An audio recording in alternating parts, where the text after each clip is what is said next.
Waiting by Ron Darby. Written as a springboard for discussion of how long-term separation impacts the lives of migrant families. This short play was first performed at the University of British Columbia in Vancouver, Canada in November 2014. No set is required to stage this play. The two characters, Isabel, a Filipino woman in her early 40s, and Miguel, her 50-year-old son, face the audience as they recite their monologues. Hey, sup, Miguel here. Been in Vancouver for over a year. What's that? Oh yeah, Vancouver. It's okay, I guess. Pretty different, well, very different. Stuff here is crazy expensive. Like 100 times more than in Manila. We stay in the basement suite on 43rd in Fraser. Actually, I don't know why they call it a suite when there's nothing actually, when they're sweet about it. Freezing during winter, and I can play my music because my Mr. Rajajopal upstairs complains it's too loud. It's nothing like the place we had in Manila, where we had a real window that overlooked the street. Now the street overlook us. Basta, next year I'm turning 16 and I can wait to get a job. I'm gonna get at Timmy's, earn shitload of money, and get out of this dump. Yeah, that's all that matters. I got home after school yesterday and it was starving. Opened the fridge, bagels and tuna salad and leftover spam. I hate tuna salad. I'm sick of bagels. I want rice and sinigang, or adobo or caldereta. But Inay can only cook these dishes on Sunday, her day off. She'd make a whole pot and we'd eat in the whole week. But today, Thursday, and there's none left. That's what tuna salad is for. Back in Manila, when I lived at my lola's, my grandmother, every night we could have at least 3 dishes. My lola loved to cook. My cousin Julian and Susan and Uncle Alex lived there too. Julian is a year older than me and Susan is I think 8. Anyway, Uncle works at a call center, graveyard shift. He's a customer services representative for Telus. You know when you call to complain about your cell phone bill and you call Telus and you think you're calling someone who's in Surrey or New West. But the truth is you're talking to my Uncle Alex in Manila. They train to speak in a Canadian accent like how can I help you today? Let me adjust that bill for you. The other day he told me that a customer was being friendly and said something about the Canuck, Canucks game the night before and he said, oh yeah, of course, the Canucks. My uncle hasn't watched a single hockey game in his life. If he saw a puck, he'd think it was a paperweight. Uncle Alex has dinner with us before he leaves for work. I'd always be so noisy around the dining table. We'd talking about our day, joking around, and Lola would keep on topping up our plates with food. Man, I'm hungry. Now I go home to our suit, and all I have is tuna salad and the TV. I don't know any of the neighbors, so I spend the rest of the evening playing GTA.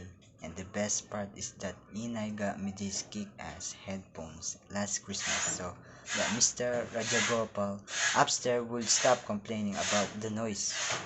So that meant I could play until 2 in the morning completely undetected.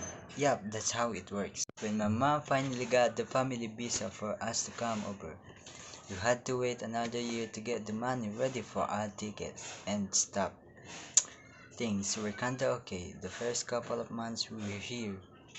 Everything was so new and different. Snow, po time, job, padog.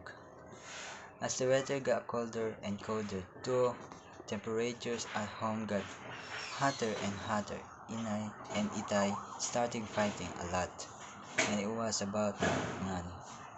I could never hear everything at the start because they used to fight in their room. The later they'd fight in the living room, and by then, my headphones were already my best friend. One morning, I woke up and went to get some juice in the kitchen, and I saw that things were missing: the TV, the microwave. I ran to my parents' room to tell them, Inay, Itay, we've been robbed, call the 911. But all I found was Inay, sitting at the foot of the bed, crying.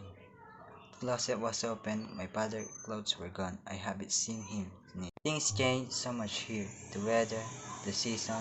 One day you're at Lola's, where it's always sunny and you have so much fun. Next thing you're in the city, trapped in the basement, and just keeps raining. Your voice changed, your body changed, and you feel just like a pancake at IHOP. Your whole world flipped upside down. It's all her fault. Why Taya left? She always. Roberto, you have to do this. Roberto, why don't you do that? She's the same way with me, and she drives me nuts. Miguel, study hard. Do the dishes. Just eat your tuna salad and stop complaining. In Manila, I never had to do the dishes. Lola would always take me to the school. Here, Inay keeps on saying, tandaan mo, anak. School is important, but she never helps me with my homework. She doesn't even find the time to attend the parent-teacher meeting. And I feel I'm the only kid in the school whose parents never show up. When she's when she gets home, she's so tired. How can I give up a whole shift just to be able to attend a meeting at your school? It's always about making money, more money. It's for you, anak, for your future. But what about me now? What about my life now? She wants me to study college after, but what use is college anyway? She graduated from a university in Manila. She was a teacher. Now, she makes sandwiches and works at a grocery. What's a degree for school? It's such a waste of time. But so next year, when I'm 16, I'm gonna find a job and make my own money, so that I don't have to hear he say money doesn't go on. Trees Miguel, and how she sacrificed her life for me, but lying so proud from not being able to see from 4, 7, 5 years. Tell me, did she sacrifice me too? Sometimes I feel this when I started remembering things so clearly. The morning Inaya left, I remember waking up with the white beams of the ceiling looks down on me. I remember my dream. I was in this beautiful place with big golden houses and snow. That must be Canada. That where Inay said she was going. I was so excited. I ran to the kitchen to tell her, I saw it, Inay, I saw Canada. But she wasn't in the kitchen, and instead I found my grandmother's. Where is Inay, Lola? I want to go with her to Canada. Lola bent down and held my hand. Miguel, your Inay has left. Left where? Aren't we going with her? No, Canada is very far away. This morning, your Itay took her to the airport. To the airport? Why didn't they take me? Oh, they don't allow kids at the airport. Why did she say goodbye? You were still asleep, and she didn't want to wake you up. You up. But when I see her, I remember the tears were already streaming down my cheeks. I want to see my Inay. And all that Lola said was, Son Miguel, you see her soon. Time my mother left when I was 7. Soon became days, weeks, months, 7. I realized a very painful truth. My mother had abandoned me. And as the year went by and her image began to fade, I could no longer remember what it was like, the way she touched my cheeks, the feel of her hands. Sure, she sent home money, she sent me toys and chocolates. Sure, there's were phone calls and pictures, but you can hug a phone call, can you? And the pictures can tell you that everything will be alright. Inay, all this year I've been waiting. Tell me, please tell me. When the song begins,